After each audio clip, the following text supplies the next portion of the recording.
Assalamualaikum warahmatullahi wabarakatuh. Perkenalkan, nama saya Bayu Apriliansyah Prasetya. Pada kesempatan kali ini, saya akan membahas topik yang cukup menarik, yaitu tentang relevansi kurikulum dalam pendidikan di Indonesia. Pendidikan merupakan fondasi utama untuk membentuk karakter suatu bangsa yang berkualitas. Kurikulum menjadi inti dari proses pendidikan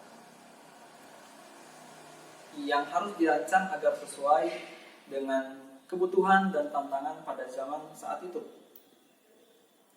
Di Indonesia sendiri, pembuatan kurikulum ini memiliki tantangan yang cukup signifikan terkait kesadaran belajar dari kalangan orang tua dan siswa. Banyak dari siswa dan orang tua kurang sepenuhnya memahami tentang pentingnya pendidikan dan pentingnya belajar. Hal ini tercermin dari kurangnya motivasi belajar pada siswa dan juga kurangnya keterkaitan orang tua dalam proses pendidikan dan juga kurangnya apresiasi dalam ilmu pengetahuan. Maka dari itu kurikulum harus dirancang tidak hanya mentransfer ilmu pengetahuan dari guru kepada siswa, namun juga kurikulum harus dirancang untuk meningkatkan motivasi belajar siswa, dan juga kurikulum harus dirancang agar memberikan pemahaman kepada orang tua pentingnya terlibat dalam proses pendidikan. Jika dilihat dari berbagai macam karakter siswa di Indonesia, terdapat berbagai banyak latar belakang mulai dari pendidikan, sosial, ekonomi, dan juga budaya. Hal ini menuntut kurikulum yang dibuat agar lebih adaptif, fleksibel, dan efektif.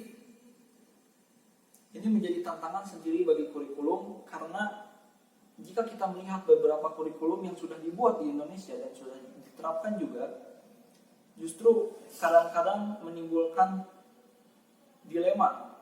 Di satu sisi kurikulum harus memenuhi standar nasional, tetapi di sisi lain kurikulum juga harus memenuhi kebutuhan lokal. Hal ini menjadi dilema karena menimbulkan tekanan belajar kepada siswa dan juga kurangnya motivasi belajar kepada siswa itu sendiri. Jika kita melihat berbagai kurikulum yang sudah dibuat di Indonesia, yang pertama yaitu ada kurikulum KTSP dengan kepanjangan Kurikulum Satuan Tingkat Pendidikan. Kurikulum ini memiliki kelebihan, salah satunya yaitu meningkatkan otonomi sekolah dan penyelenggara pendidikan untuk lebih kreatif. Tetapi di sisi lain juga memiliki kekurangan, yaitu materi yang disampaikan dan pesan yang ingin disampaikan dari kurikulum ini terlalu banyak dan terlalu luas, sehingga kadang-kadang tidak sesuai dengan perkembangan usia anak, dan juga anak menjadi tertekan dalam proses belajar karena materi yang terlalu banyak tersebut. Lalu yang kedua ada kurikulum 2013. Kurikulum ini menekankan pembentukan individu yang lebih inovatif, kreatif, dan produktif. Namun pada saat kurikulum ini diselenggarakan pertama kali, banyak dari tenaga pendidik yang belum memahami pendekatan pembelajaran menggunakan kurikulum ini, sehingga kurikulum ini diterapkan kurang optimal dalam penerapan kurikulum ini. Lalu yang selanjutnya ada kurikulum Merdeka. Kurikulum ini menekankan kemandirian dan keberagaman dalam proses pendidikannya, dalam proses pembelajarannya, sehingga dalam kurikulum ini terdapat istilah pembelajaran diferensiasi. Dan juga proses pembelajaran dalam kurikulum ini berbasis proyek yang relevan dengan dunia nyata, sehingga siswa mungkin bisa cenderung memahami apa yang mereka pelajari. Namun kekurangan dari kurikulum ini adalah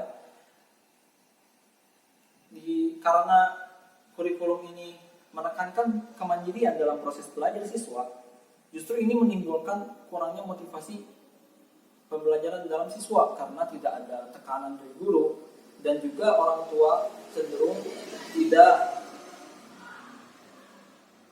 terlibat dalam proses pendidikan. Nah, dari kurikulum yang sudah disebutkan, itu memiliki berbagai kelebihan dan kekurangan. Seharusnya pemerintah terus mengevaluasi kurikulum dan memperbaiki kurikulum agar sesuai dengan tantangan yang dihadapi, kebutuhan yang dihadapi, dan juga zaman yang dihadapi.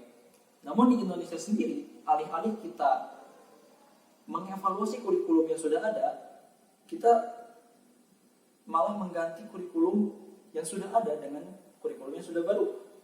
Hal ini menimbulkan banyak sekali kesulitan dan tantangan-tantangan baru dari kalangan tenaga pendidik, siswa, dan orang tua. Jika dilihat dari tenaga pendidik, kurikulum yang baru ini berarti tenaga pendidik harus belajar pendekatan pembelajaran yang baru melalui kurikulum yang baru tersebut. Siswa juga harus menyesuaikan dengan pendekatan pembelajaran yang dilakukan oleh tenaga pendidik, dan juga orang tua tidak kurang lebih sama. Maka dari itu, kurikulum harus dibuat sesuai dengan karakteristik siswa dan tantangan yang dihadapi, dan juga harus terus mengevaluasi kurikulum sehingga kurikulum tersebut akan lebih baik dan lebih baik dan lebih baik. Kesimpulannya adalah relevansi pendidikan sangat penting dan ditentukan oleh kurikulum yang memadai, yaitu kurikulum yang sesuai dengan karakteristik siswa, sesuai dengan kebutuhan siswa, dan sesuai dengan tantangan zaman yang dihadapi. Dan kita juga harus terus mengevaluasi kurikulum alih-alih kita menggantinya,